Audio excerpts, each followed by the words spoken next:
Salam alaikum an balma malien an b'a fo k'aw barikada a balimakɛ n'aw denkɛ don Amara Sila jury chercheur bien mercredi 14 juin 2023 on kan minɛlen don tellement que mega émission enchaînée référendum passé la main t'a dabila balima aw kanu kama kaba ko kɛra ko dɔw kɛra wallahi a t'a dɔn minnu b'a ko jukɔrɔ mais mena révélation k'aw ye d'abord a signé discours dɔ kɛ balimaw a ye vidéo in lamɛn dɔrɔn man mena n da don discours in na UNPP CMDT aéroport Comatex balimaw a ɲɛji bɛ sɔn ka jigin a ye vidéo in a partagé ani filanan na i b'a ye k'a fɔ an ye mankan min kɛ o don na an kumakan a mɛnna i b'a ye an ye réunion dɔ kɛ bi présidence la activistes an bilala an ka minɛn kɔnɔ ka an jɔyɔrɔ yira an na est-ce qu'il y a faamu donc an bɛna an da don mobilisation min kan ka kɛ meeting la n'a kan ka kɛ le 16 n'o ye vendredi ye balimaw an ka bɔ n'an ma bɔ a man ɲi ko caman bɛ a ta kalama ko dɔw bɛ yen n'aw bɔra kalama an ka bɔ dɔrɔn bɛ min fɔ an ka taa stade la an ka taa stade fa n bɛ danni yɔrɔ ma n bɛ tila ka na développement na k'an ka Sherifukɛ fo Cheikh Cherif Thiam Haidara kabako furatigi ala ye Sherifukɛ sɔn kabako fura la fura minnu n'a ka ɲi bana baden ma tension diabète furudimi yɛrɛdimi kɔdimi Sherifukɛ ka numéro 75 64 10 10 n balimaw a ye fura in ta a ka kɔrɔbɔ a ka nkalon na kabako de bɛ fura in na k'an ka kutubu n'an ka waliw fo Cheikh Lasana Kanɛ belebele a bɛ segu a tɛ taa a tɛ mɔgɔ ci ko n'a gɛlɛyara Maliko la wuli bɛ kɛ ka kutubu a sɛgɛrɛ ka Cheikh Sala fo Kanjalo ale de fa ye Segu Dawuda Kanjalo fo yan fo Tubakura morokɛ ka kuma man ca ni mɔgɔ minnu mago b'a la inbox la m'a ka numéro d'u ma Kamadu Kanjalo fo ka dilikaw bɛɛ fo o tɛmɛnen kɔ ka Victoire Gloire membre bɛɛ fo a président ba Segu Tunkara ka se Gil Lajo ma ka se Pɛnsobakaw ma ka se Sako Jalakɔrɔjɛw n'a ka cɛ dɔw Gabonkaw an ka base min bɛ yen Modi n'a ka cɛ dɔw Fanakaw Togokaw Burkinakaw aw bɛɛ folen don wallahi ɲinama ka aw kɔ bref an bɛ don an ka vidéo kɔnɔna la balimaw Faransi kun ye Mali bila sira min kan an kun bɛ san 1000 kɛ billahi an kun tɛ développer an ka nafa sɔrɔ siraw Faransi kun ye fɛɛrɛ de kɛ ka don an ka dirigeants na u k'an ka nafa sɔrɔ sira bɛɛ ta ka privatiser k'a ta k'a di tubabuw ma Assimi talen Segu an bɔra janfa baden kalama min labɛnnen don an kama n balimaw a ye nin lamɛn a y'a lamɛn kow bɛ yen a b'a kalama CMDT kun feeretɔla de don Assimi ye min fɔ ka sababu kɛ u ye faux rapport joli a ka ca faux rapport baden k'a kɛ ko CMDT bɛ gɛlɛya kɔnɔ ko CMDT dɛsɛra ko sɔrɔ tɛ CMDT la est-ce qu'il y a faamu ko ni état ye CMDT privatiser ko de nafa bɛ état kan k'a feere tubabuw k'a ko sago ye an ka coton an k'an si kɛ tubabuw bɛ coton yɛlɛma est-ce qu'il y a faamu u bɛ taa ka coton bayɛlɛma ka na o feere an ma k'an k'an si kɛ o sanni na donc u bɛ faux rapport kɛ ko ka CMDT ko k'a feere Assimi seginna a kan ko CMDT k'a tɛ feere aw b'a kalama coton kilo ye 60 50 bɛ 60 anw bɛ t'o feere tubabuw ma a ta k'a lajɛ a ma yɛlɛma yan a ma bayɛlɛma yan tubabuw bɛ tila an yɛrɛ ka coton fɛn min ye 60 a kilo o bɛ tila k'o yɛlɛma k'o kɛ bazin ye a bazin mètre kelen o bɛna feere an ma 15000 coton kilo bɛ feere an ma 60 bazin o bɛ taa yɛlɛma ka kɛ bazin o bɛna feere an ma a mètre kelen 15000 balimaw Assimi kɛlen k'i sen da ko CMDT tɛ feere a ye mun kɛ a ye Comatex lawuli donc an ka kɔɔri bɔ kɔɔri ka yɛlɛma an fɛ a ka k'an yɛrɛ ka fini a ka kɛ nin tisi ɲɔgɔn ye a ka kɛ bazin ye a ka kɛ vax ye a ka kɛ an donfini ye faso donfini a b'a dɔn ko nin ye Modibo Keyita ka vision ye Modibo Keyita sen da nɔ de don Modibo Keyita ka stratégie de don o y'u tugu volontairement ka fɛrɛ bɛɛ kɛ ka mauvaise gestion kɛ ka Comatex labi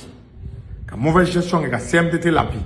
donc n'i ye ninnu fila labi o kɔrɔ de an ka segi an ka gulon tubabuw la Asimi ko ko ale bɛ ka baara de kɛ Mali ka gulonin tubabuw la a bɛ se ka ban o de la a y'i ban ko CMDT tɛ feere bi CMDT ni douane impôt ani Premier Mali bɔra CMDT bɛ na naani la État jigi bɛ min kan a bɛ ka wari ladon ko kabako Asimi tile la Comatex wulila Asimi 6 milliards de don a la o tɛmɛlen kɔ balima an mena bolo su an yɛrɛ ɲɛ la billahi an mena i b'a dɔn UMPP n'a créera Modibo Keita ka taa na a ye nin lamɛn dɛ usine malienne des produits pharmaceutiques Modibo Keita kun y'a créé ko malien ka fura kana bɔ kɔ kan malien ka fura sɔrɔ nɔgɔya la ni malien bana la malien ka se ka kɛnɛya ka sɔrɔ a ma wari bɔ tubabuw ye fɛɛrɛ kɛ ka mɔgɔw bila ka don UMPP ɲɛmɔgɔw la pour que u ka fɛɛrɛ bɛɛ kɛ ka UMPP sigi a sen tɛgɛ kɔnɔ ko fo k'a feere tellement que u ye machine ni fɛnw tiɲɛ ka fo expertise kɛ ko entreprise tɛ ka marché u taara ko UMPP valeur yɛrɛ n'i y'a ta k'a lajɛ est-ce que y'a faamu c'est-à-dire ko hali i ka dugukolo i k'a ni mɔgɔw la fi sabirila ye o ka fisa i ka fɛɛrɛ k'i tɛ tɔnɔ sɔrɔ a la aw ni ala cɛ zone industrielle yɔrɔ bɛɛ b'a dɔn da ka di wa machine bɛ ka machine dɔw bɛ minnu bɛ ka fonctionner machine mago bɛ rénovation réhabilitation ka wari kura don a la Asimi nana parce que ni UMPP feerela e b'a kun dɔn révélation ye mun ye aw ma ye bana kirikara ka ca bolo malien bɛɛ furudimi b'a la malien bɛɛ tension b'a la malien bɛɛ diabète b'a la aw b'o kun dɔn parce que an bɛ ka tubabuw ka fura de utiliser an ka fura bɛɛ bɛ ka bɔ kɔ kan ɔ n'a bɛ ka bɔ tubabuw fɛ u ye mun de k'a la u ye mɔgɔ fagalanw de k'a la wa u ye mɔgɔ silatunanw de k'a la wa u ye fɛn jumɛn ni produit jumɛn de k'a la anw tɛ a dɔn wa i m'a ye malien ka denko gɛlɛyalen don parce que an ka fura bɛ bɔ kɔ kan a dun yɛrɛ n'a ye den caman sɔrɔ Mali ka kan ka peuple de ni den cayara Mali la i b'a ye k'a fɔ an bɛ taa ka nord occuper mais tant que Mali population ka dɔgɔ insécurité ban man di nord la donc tubabuw ye mun kɛ an ka fura bɛɛ bɛ ka na donc ni fura minnu bɛ na u bɛ fɛɛrɛ kɛ ka na ni furakolon y'an fɛ yen pour que bange a ka nɔgɔya e m'a ye bange kɔlɔsi ko kumaw ni tuma bɛɛ i b'u ye o débat la a kun ye n'an ka population nombre cayara an bɛ développer de u tɛ fɛ an ka développer est ce que y'a fɔ bana u bɛ fɛ an kana si sɔrɔ e bɛ se k'a faamu cogo di ko farafinna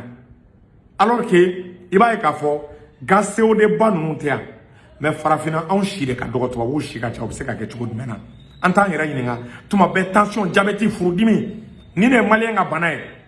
an bɛ ka fura kolon n'u ka dumuni kolon kɛ donc Asimi UMPP rénové fura o fura an ka fura de kana bɔ kɔ kan tuguni fura ka dilan Mali la a ka contrôler Mali laboratoire a ka dɔn an bɛ fɛn min consommer wa ni dɔgɔtɔrɔ ye ordonnance ɲɛgɛn ka d'i ma n'i taara dɔgɔtɔrɔso la est-ce que i y'a faamu i b'a ye k'a fɔ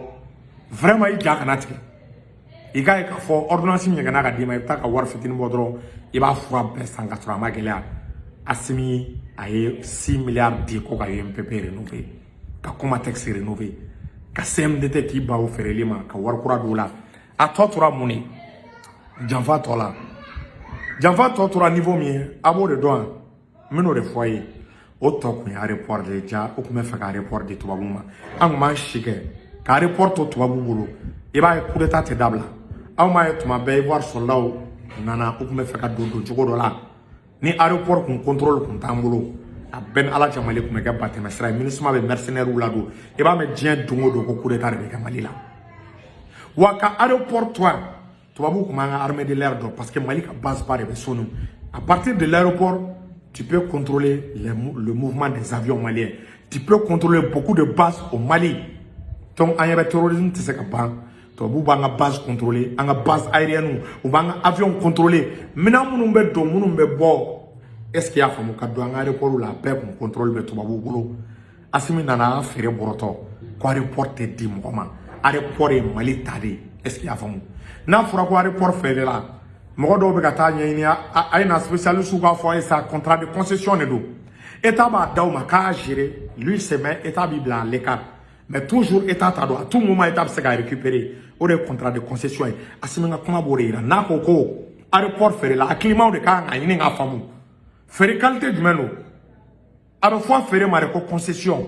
ani chemin de fer ninnu a bɛɛ contrat de concession de a bɛ singa dɔ de ma privé i b'a exploiter kɔfɛ ni État mago sera a ma État b'a minɛ Assimi nana Assimi y'a minɛ ka bɔ juguw bolo Assimi y'a minɛ ka bɔ a bɛ mɔgɔ minnu bolo n'u bɛ ka Mali minɛ ka di France ma n'u bɛ ka kɛ sababu ye diɲɛ mɔgɔ bɛ ka mouvement contrôler Assimi y'a minɛ aéroport minɛlen de n de la aw bɔra kalama tubabuw tun bɛ avion transpondeur faga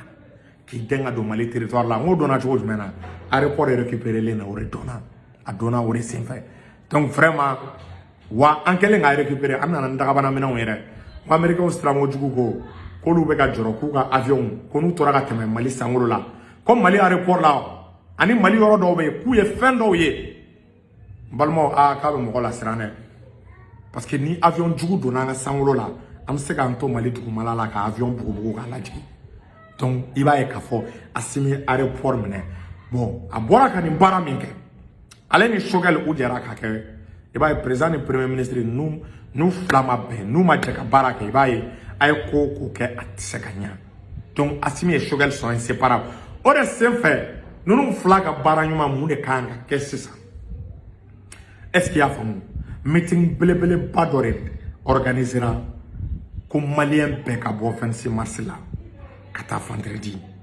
u ye sini jeudi u y'a chômé an ka taa an ka carte d'électeur retirer balimaw n'i ka carte d'électeur retirer c'est comme i ye muru de turu France la i ye bantigi de kɛ o la an ka kɛlɛkɛla an ka missile population ka missile a ka bali a ka carte d'électeur a n'a ka vote référendum na ka 8 ans o de senfɛ n bɛ min fɔ a ye n balimaw u ye an ye stade ta 14 janvier mobilisation min kɛra n balimaw an mago bɛ a mobilisation na ni mɔgɔ o mɔgɔ ye nin mɛn vendredi n'i dalen don n'i bɛ se ka sérum kɛ ka wele n'o k'a sɔrɔ i bɛ ci la i bɛ se ka ci bila n'i bɛ dugutaga kunkurun na o dugutaga bila i ka na faso ka image de bɛ en jeu balimaw n'an ma nin réussi meeting dɔ min kɛra échec ye o bɛ ka taa mun de fɔ o bɛ ka taa fɔ est ce que i y'a faamu ko mɔgɔw tɛ transition kɔ ko Assimi dɛsɛra walahi a ma dɛsɛ an ko kow ma bila o minɛn kɔnɔ n balimaw Assimi tɛ se ka dɛsɛ ka stade fa mɔgɔ min ye boulevard fa o bɛ se ka dɛsɛ ka stade fa balimaw a ye bɔ i ko kɔnɔkolo c'est à dire 26 mars tɛ dɛ kabiri gitɔrɔn na gitɔrɔn alentour an ka 26 mars fa fo gitɔrɔn alentour n balimaw a kana to kɔ a ko a bɛɛ y'a ka degun n'a ka nisɔngoya min yira u ye an wele ka bonya sɛmɛ an ma balimaw jigi fila tɛ anw na dɛ n'i y'a mɛn Amara Sila jury chercheur aw de don aw minnu bɛ ne lamɛn n'aw minnu bɛ ne lamɛn ne ka kumakan ye aw la convaincu k'aw tɛ fɛ ne yɛrɛ Amara ka malo ne ka image ka malo a tɛ fɛ n ka malo a tɛ fɛ n ka vidéo dabila parce que ni hadamaden malo la malo ko fila ma ɲi balimaw n b'a ɲini aw fɛ a ye bɔ a y'a kɛ Ala kama a ka bɔ vendredi don an ka taa juma seli 26 mars la an ka 26 mars kɛ i ko da kɔnɔ ɲi an ka bɔ par amour pour Assimi par amour pour Choguel par amour pour les 5 colonels balimaw an ka bɔ Choguel ye baara min kɛ ça mérite d'être continué hali ka dan i ma l'esprit M5 a tɛ se ka tunu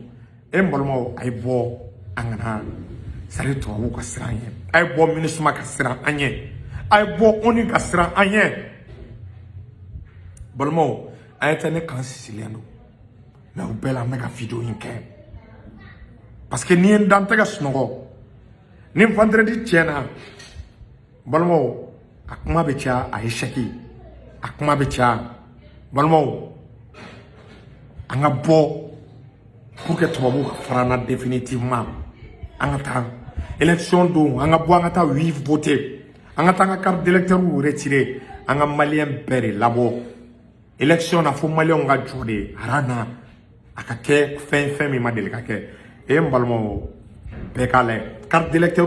bɛɛ ka t'i ta retirer k'a bɛ mairie la a bɛ centre de vote la Ala kama a ye taa ka carte d'électeur retirer aw delila n'aw bɛ jury chercheur fɛ dɔrɔn aw bɛ Segu Tunkara fɛ a bɛ activiste Mali activiste Boubou Mabel ninnu ka se Cheikh Umar Keita ninnu ma ka se Guide Lajo ninnu ma a n'a ɲɔgɔnna Adama Diko ninnu u ka ca walahi hakili tɛna se ka bɛɛ tɔgɔ fɔ est ce que i y'a faamu vraiment Ala kama a y'aw jija a ka bɔ date kelen